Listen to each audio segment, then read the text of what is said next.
محترم فاروق احمد کا وصال 29 صفر المظفر 1364 ہجری مطابق 13 فروری 1945 عیسوی تقریباً 10:30 بجے شب محترم فاروق احمد لینارڈ رحمۃ اللہ علیہ میو اسپتال لاہور میں وصل برحق ہوئے موسو و ممدو حضرت شاہ شہید اللہ مد ضلع کے بڑے بھائی تھے۔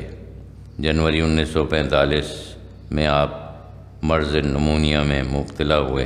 حملہ مرض نہایتی شدید تھا، اس لیے بغرض علاج آپ کو بھاولپور سے لاہور منتقل کیا گیا، جہاں ان کے لیے میو ہسپتال کا ایک کمرہ مخصوص کر لیا گیا، لیکن وقت مقرر ہو چکا تھا۔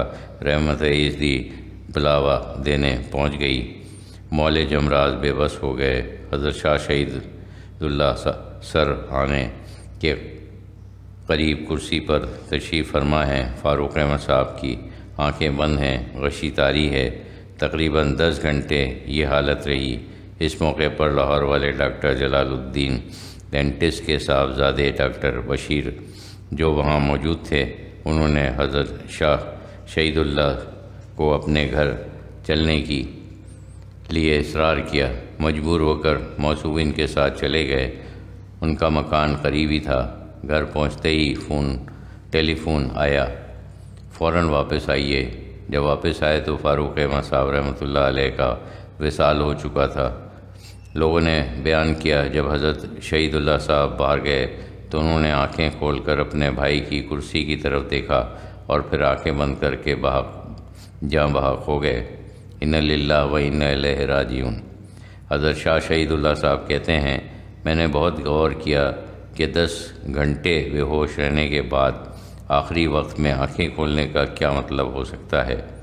چنانچہ جب حضرت اقدس رحمۃ اللہ علیہ سے یہ واقعہ بیان کیا گیا تو آپ نے فرمایا، تم دونوں بھائیوں میں اس قدر گہری نسبت تھی کہ جب تک تم ان کے ساتھ بیٹھے رہتے ممکن نہ تھا ان کی روح جسم سے الگ ہوتی، اس لیے قدرت نے تمہارے اس دوست کو بھیجا تاکہ تمہیں وہاں سے ہٹا کر کہیں لے جائے اور مرحوم کی روح پرواز کرے۔ اب تجہیز و تدفین کے انتظامات شروع ہوئے۔ مرحوم نے اپنے بھائی کو وصیت کی تھی، اگر یہاں میری موت واقع ہو جائے تو مجھے حضرت داتا صاحب رحمۃ اللہ علیہ میں دفنانا۔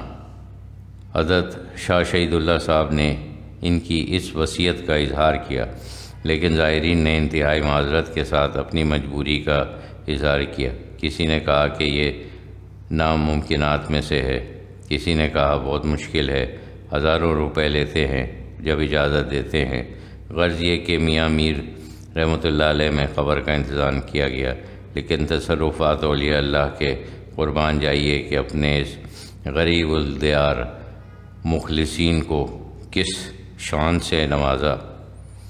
عین وقت پر ایک صاحب تشریف لاتے ہیں جن سے کوئی شناسائی نہ تھی۔ آتے ہی انہوں نے یہ سعادت اپنے ذمہ لی۔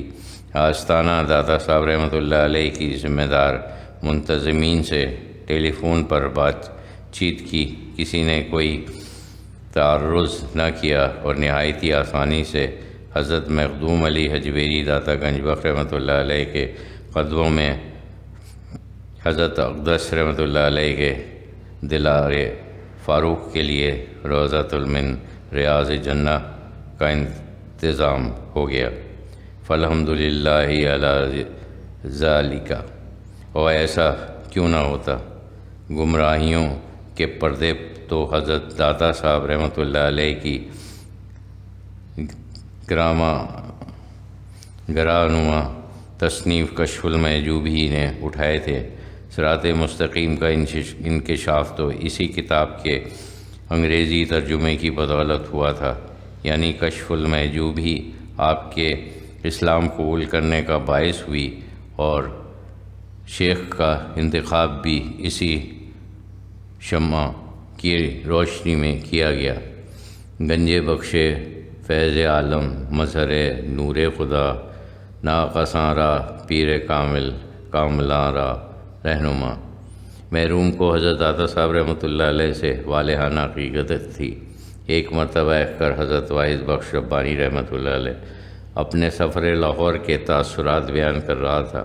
میں نے عرض کیا، خدا کرے لاہور جانا کسی کو نصیب نہ ہو، اس قدر بے پردگی، بے حیائی اور خرافات ہے کہ خدا کی بنا۔ یہ سن کر انہوں نے فرمایا، آپ داتا صاحب رحمۃ اللہ علیہ کے مزار پر بھی گئے تھے؟ کر حضرت واحد بخش ربانی نے عرض کیا، نہیں۔ فرمایا، یہی وجہ ہے کہ آپ کو لاہور میں نحوست نظر آتی ہے۔ حضرت داتا رحمۃ اللہ علیہ کے روضے پر حاضری دے کر بتانا کہ لاہور کیسا ہے۔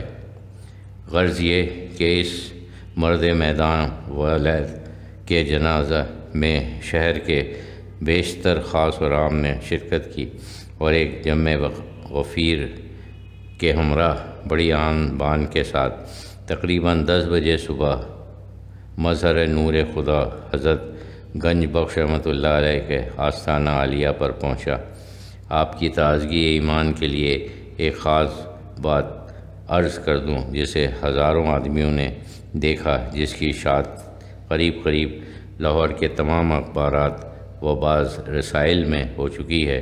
وہ یہ ہے کہ جس وقت گنج بخش و فیض عالم کے قدسی آستانے پر اس جنتی دولہے کا جنازہ پہنچا ہے، کافی دھوپ تھی، لیکن اس وقت جب کہ اس قتیل عشق مولا کی نماز جنازہ پڑھی جا رہی تھی، یک بیک ایک ابر کا ٹکڑا اٹھتا ہے اور عین محاذ پر آ کر رک جاتا ہے اور اس احاطہ قدس پر سایہ ہو جاتا ہے۔